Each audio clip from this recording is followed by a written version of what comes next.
The alley was narrow, wet with December rain, and lit only by the flickering neon sign of a closed pharmacy. A little girl no older than 5 stood in the puddle, her pink coat too thin for Moscow's biting cold. She was crying so hard her whole body shook, clutching a half-eaten loaf of bread like it was the last thing on earth. "Sir, please. Mommy can't walk." Her voice cracked the night open. That was how it began, how the video that now has 40 million views started, raw phone footage, shaky, raining, a child's desperate plea slicing through the dark. And if you haven't seen it yet, stay until the end, because this story will break your heart and put it back together stronger. Like this video right now and subscribe with the bell on, you'll thank me later. My name is Artyom Volkov. 32 years old. CEO of Volkov Digital. The Man magazines called Russia's most eligible bachelor, the same week they called me cold, calculating, impossible to love. They weren't wrong. I had built an empire on steel and silence. I didn't do feelings. I did results. That night I was driving home from a board meeting that had ended with me firing 3 executives before dessert. My driver had the flu, so I took the Maserati myself. I was speeding through the back streets of Taganka because the main roads were jammed with pre-New Year traffic, and I hated waiting for anything. Then I saw her, the tiny girl waving her arms in the headlights like a broken bird. I almost didn't stop. Almost. But something in her cry reached through the leather seats and the heated steering wheel and punched me straight in the chest. I slammed the brakes. The alley smelled of garbage and snow. The child ran to my door before I even opened it. "Mister, my mommy fell and she won't wake up all the way." She said find help, but everyone just walks past, her teeth chattered. "Please." I stepped out. My Italian wool coat was useless against the wind, but I barely felt it. 10 meters deeper into the alley, a woman lay crumpled against the brick wall. Young. Blonde hair matted with blood and rain. One leg bent wrong. Her coat was open, she wore only a thin waitress uniform underneath, the kind from those 24-hour cafes that pay in cash and broken dreams.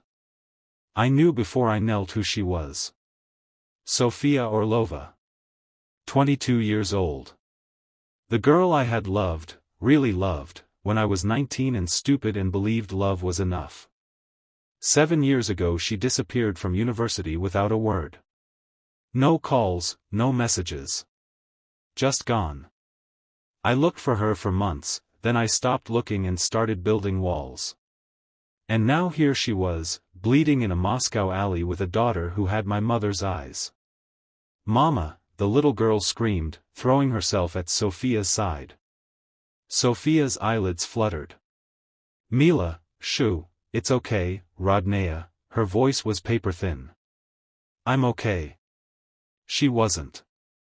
Her ankle was shattered, I could see the bone trying to push through the skin. She was hypothermic, lips blue, pulse racing under my fingers when I checked. "Sofia," I said, and her name tasted like rust and regret. Her eyes found mine in the dark. For a second shock froze her face, then shame flooded in, hot and red even through the cold. "Artyom," she whispered. "Go. Please, don't see me like this." I didn't answer with words. I slid one arm under her knees, the other behind her back, and lifted her against my chest like she weighed nothing. She tried to fight, weak pushes against my coat. "No. I'm dirty. I'll ruin your suit." "Shut up, Sofia," I said, softer than I had spoken to anyone in years. Mila ran beside us, clutching my sleeve. "Is mommy going to die?" "Not tonight," I told her, and I meant it like a vow. The hospital was chaos, New Year drunks, crying babies, not enough beds. I carried Sofia straight past the queue. The receptionist took one look at my face and decided not to argue. Money and fear open doors faster than kindness. I hated that it was true, but I used it anyway. They took her into surgery for the ankle, compound fracture, torn ligaments, frost nip on her fingers. Mila fell asleep on my lap in the waiting room, breadcrumbs still on her cheek. I sat there in my ruined $5,000 coat with a child I was 99% sure was mine, staring at the wall and trying to breathe through the rage. Rage at Sophia for disappearing. Rage at myself for never finding her. Rage at the world that let a girl like her break. When the doctor finally came out, tired eyes, blood on his scrubs, he said, "She'll keep the leg. She's malnourished, exhausted, has an old rib fracture that never healed right, but she'll live." I nodded. Then I asked the question burning a hole in my throat. "The child. Mila. How old is she?" He checked the chart. 5 years, 2 months. I did the math in my head. The night before Sophia vanished, we had argued about the future. I wanted her to move in with me, she said I was moving too fast. We made up the way 19-year-olds do, on the floor of my dorm room, desperate and reckless. Mila was conceived that night. I carried Mila to the recovery room. Sophia was awake, pale as the sheets, IVs in both arms. When she saw me holding her daughter, our daughter, tears rolled silently down her temples into her hair. "I'm sorry," she whispered. "I didn't want you to find out like this." "You mean you didn't want me to find out at all?" She closed her eyes. "You were going places, Artyom. Your father had just died, the company was crumbling, everyone said you'd be the one to save it. And her voice cracked. "I found out I was pregnant 2 weeks after we fought. My parents threw me out. I had no money, no diploma. I thought if I stayed, would drag you down with me. So you decided for both of us. I decided to let you fly." I wanted to scream. Instead I laid Mila gently on the bed beside her. The little girl curled into her mother like a comma. "I named her Mila because you once said it was your grandmother's name," Sophia said so quietly I almost missed it. "I thought, if I couldn't give her a father, at least I could give her a piece of you." Something inside my chest shattered wide open. The weeks that followed were war. Sophia tried to discharge herself after 3 days, said she had to get back to work, that the cafe would fire her, that they had been evicted from their room 2 days before the accident. I found out because Mila told me, matter of fact, while eating the first hot meal she'd had in weeks, our landlord took Mama's tips jar and said we have to leave. I moved them into my penthouse that same afternoon. Sophia fought me tooth and nail. "I'm not a charity case, Artyom." "No," I said, carrying her suitcase even though her crutches made her furious. "You're the mother of my daughter. That makes you family. And family doesn't sleep in alleys." She cried in the elevator. Mila held her hand and looked at me with those huge gray eyes, my mother's eyes, and asked, "Are you our papa now?" I couldn't speak. I just nodded. The first month was hell. Sophia flinched every time I entered a room, like she expected judgment. She cleaned my kitchen at 3 a.m. because she couldn't just sit. She hid price tags, tried to pay for groceries with the 2,000 rubles she had left, and when I refused the money she left it on the counter with a note, for Mila's food.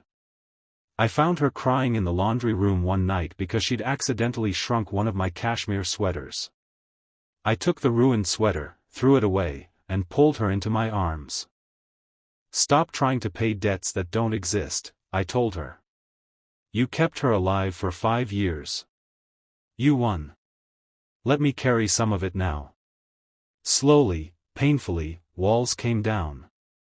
Mila discovered what a full refrigerator felt like. She gained 3 kilos in 6 weeks and started calling me Papa in her sleep. Sophia finished her physical therapy and enrolled in online university courses, marketing, because she said she wanted to understand the world I lived in. I cut my work hours in half. My board threatened rebellion until I reminded them who still owned 62% of the shares. Then I took Mila to her first day of kindergarten myself, and the paparazzi photos of Moscow's Ice King CEO holding a little girl's pink backpack went viral for all the right reasons.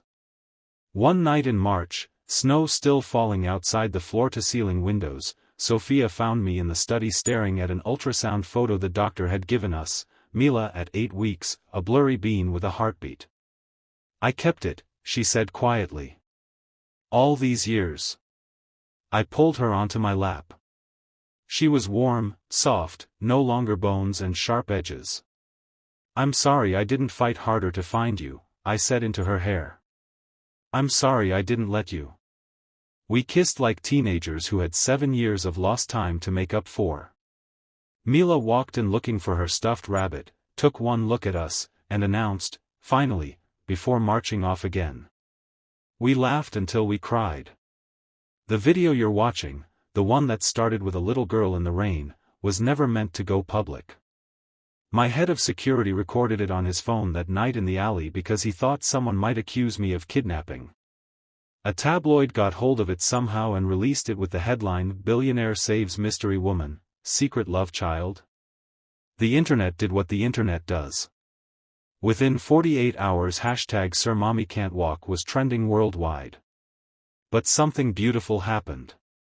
Women started sharing their own stories in the comments, single mothers working 3 jobs, women who had been abandoned, women who thought love only existed in fairy tales. Donations poured in. We set up a foundation, Mila's Light. In the first year it paid rent, medical bills, and kindergarten fees for over 3,000 Russian families. Sophia spoke at the first gala. She wore a simple black dress and no jewelry except the little silver necklace I'd given her when we were 19. Her voice shook, but she didn't hide. "I spent years believing I had to be broken to deserve love," she said. "Turns out love isn't something you earn by suffering. It's something you let in when you finally stop running." She looked straight at me in the front row, tears shining. "Thank you for carrying me out of the alley. And thank you for never putting me down." The audience stood and cried with us. Today Mila is 6.5, missing 2 front teeth, and insists on wearing superhero capes to ballet class. Sophia graduated summa cum laude and now runs the creative department of the foundation. We got married last summer on the roof of the penthouse where Mila took her first steps toward me calling her Papa. And sometimes, when Moscow is quiet and the snow falls soft like forgiveness, I still carry Sophia, just because I can.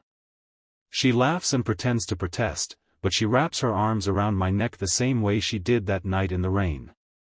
Because some stories don't end in alleys. They begin there. If this story touched you even a little, do 3 things for me right now. Hit that like button so YouTube shows it to someone else who needs hope tonight. Subscribe and ring the bell, I post a new real-life love story every week. And in the comments, tell me, have you ever been carried when you thought you had to walk alone? Or have you been the one doing the carrying? Your story matters too. See you in the next one. And remember, no night is so dark that dawn forgets to come.